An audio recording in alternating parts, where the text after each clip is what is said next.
বাঘ, এটা কি তাহলে সেই ভুতুড়ে খাল? সেখানে এসে পড়লাম। এবার ওর জন্য আমার আজ এই দশা।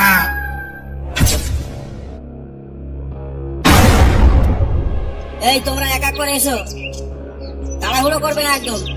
এক এক করে বলো কে কোথায় যাবে, কার কোন পাস লাগবে। হ্যাঁ বলো, নাম বলো, কিসের পাস লাগবে? স্যার, আমার নাম প্রদীপ বাগদি, আমি জঙ্গলে মধু ভাঙতে যাব। মধু ভাঙার পাস 60,000 টাকা লাগবে।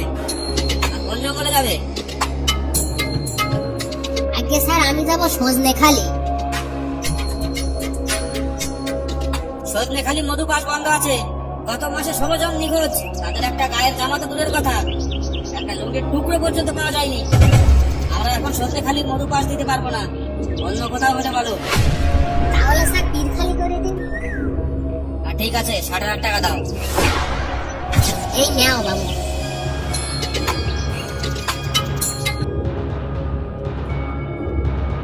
পরে কে আছে, পরে কে আছে? স্যার আমি আছি। কি নাম তোমার? আর তুমি কি ভাঙতে যাবে, কোন জঙ্গলে যাবে, তাড়াতাড়ি বলে ফেলো। স্যার, আমার নাম গোরা বাগদি, যাবো কাকড়া ধরতে হলদিবাড়ি জঙ্গলে। দাও 70,000 টাকা দাও। স্যার অত টাকা তো নেই। স্যার 40,000 আছে, একটু ম্যানেজ করে নেন। সাইড দাও, অন্য একজনকে আসতে দাও। তুমি সাইড হয়ে যাও। আরে কপাল, পাঁচটাও পেলাম না। বাড়ি গেলি তো বউ আস্ত রাখবে না।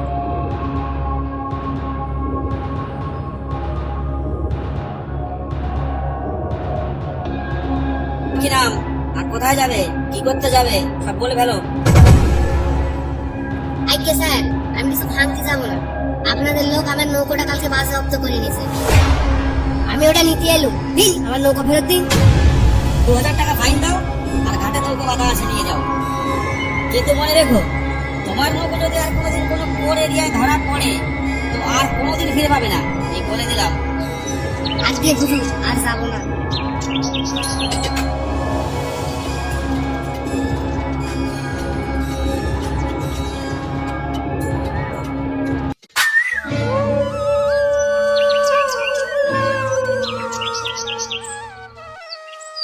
এই লোকটাকে ফরেস্ট অফিসের সামনে দেখলাম না?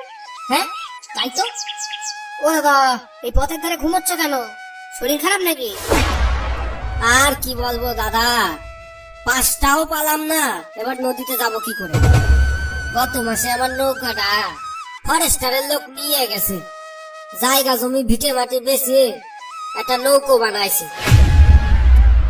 এইটাও যদি নিয়ে যায়, তাহলে আমার পক্ষে আর এই জন্য নৌকো বানানো সম্ভব হবে না।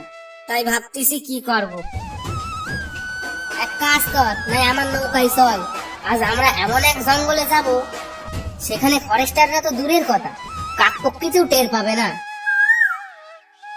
তাহলে চলো যাই, কিন্তু আগের থেকে বলে দিচ্ছি, মাছ যা পাবো দুজনে ভাগ করে নেব। তাইলে আমি আসি। আচ্ছা বাবা আচ্ছা, আমি তেমন লোক নই। তাহলে চলো, কোন জঙ্গলে যাবে? যাবো আজ গোসাবার মধ্যে।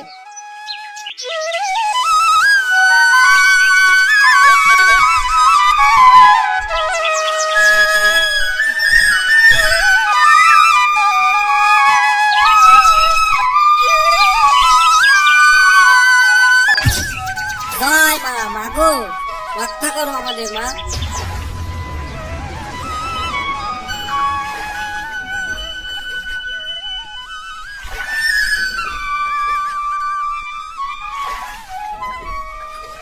ভানুদা, জঙ্গলে আসতে আসতে তো সন্ধে হয়ে গেল, না জানি কি আছে কথা।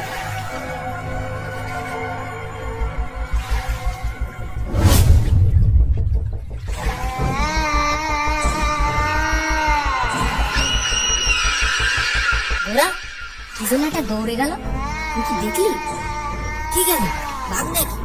না ভাগ না, তার থেকে ভয়ানক কিছু। কি দেখলি বলবি তো?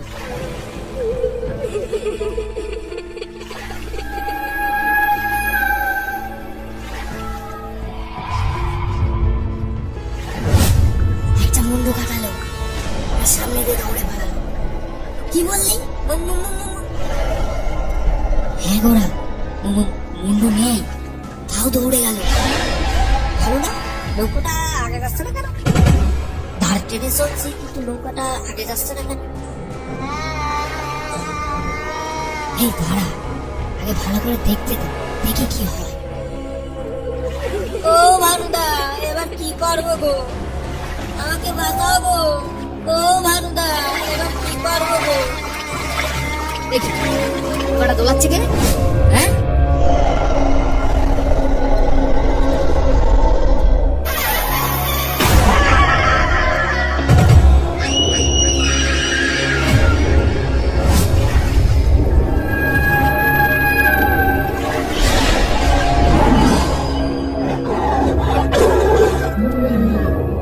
ও ভানুদা, ওই দেখো কি? ও তো কাক। হ্যাঁ, ওর তো মনে ধাও গর্জন করছে। এটা কি তাহলে সেই পুতুলে খায়? সেখানে এসে পড়লাম। এবার এবার কি হবে? হ্যাঁ ভানুদা, এবার এখান থেকে আমাদের মরণ ছাড়া আর কেউ উদ্ধার করতে পারবে না। ধারা করা, এখানে ভয় পেলে চলবে না। মনে সাহস আন। দেখছি কি করা যায়। মরার আগে শেষ চেষ্টাটা না হয় করেই দেখি। কি করতে চাও তুমি? চুপ কর দেখি। এই কে তুই? আর আমাদের কাছে কি চাস? চুপ করে আসিস কেন? বল। আমার নাম অর্জুন বাগদি। হ্যাঁ সে তো বুঝলাম, কিন্তু আমরা তো তোর কোনো ক্ষতি করিনি, আমাদের ভয় লাগাচ্ছিস কেন? ক্ষতি তুই করিসনি, কিন্তু তোর পাশে যে পাষণ্ড দাঁড়িয়ে আছে সে করেছে। ওর জন্য আমার আজ এই দশা। আমার জন্য আমি কি করছি? আমি তো তোকে চিনিই না। গত বছর শ্রাবণ মাসের সেই দুপুর বেলার কথা স্মরণ কর। আমরা 4 জন মাছ ধরতে এসেছিলাম। আমাকে যখন বাঘ নৌকা থেকে ফেলে দিয়েছিল জলে, তুই তখন আমাকে রেখে নৌকা নিয়ে পালিয়ে চলে যাস। আমি এত করে ডাকলাম, কেউ একটু শুনলি না এই বেচারার কথা। এখন তো তোকে মরতেই হবে। শোনো অর্জুন, তোমার একে মেরে কোনো লাভ হবে না। হয়তো তোমার আত্মা শান্তি পাবে, কিন্তু মুক্তি তো পাবে না। হ্যাঁ অর্জুন, ভানুদা ঠিকই বলছে। তুই আমাকে মারলে মার, কিন্তু একবার ভাব, আমরা কয়ায় গিয়ে পিণ্ডদান করলে তুই মুক্তি পাবি।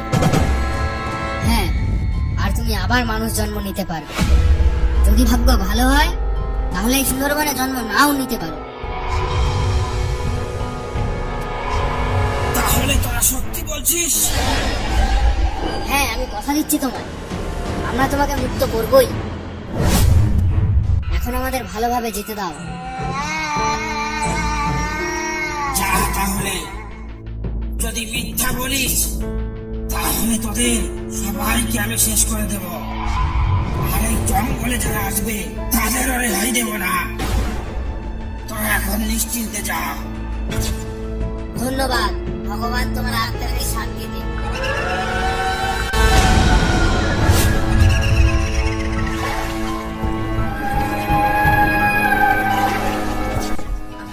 প্রিয় বন্ধুরা, ভিডিওটি ভালো লাগলে অবশ্যই একটা লাইক করবেন, আর এমন ধরনের নতুন নতুন কার্টুন ভিডিও পেতে আমাদের চ্যানেলটি সাবস্ক্রাইব করে বেল আইকনটি বাজিয়ে রাখবেন। আমাদের পরবর্তী আপডেট রিয়েলিস্টিক ডাকাতের গল্প, রিয়েলিস্টিক সুন্দরবনের জীবন কাহিনীর গল্প, কেমন গল্প আপনাদের ভালো লাগে একটা কমেন্ট করে জানাতে ভুলবেন না।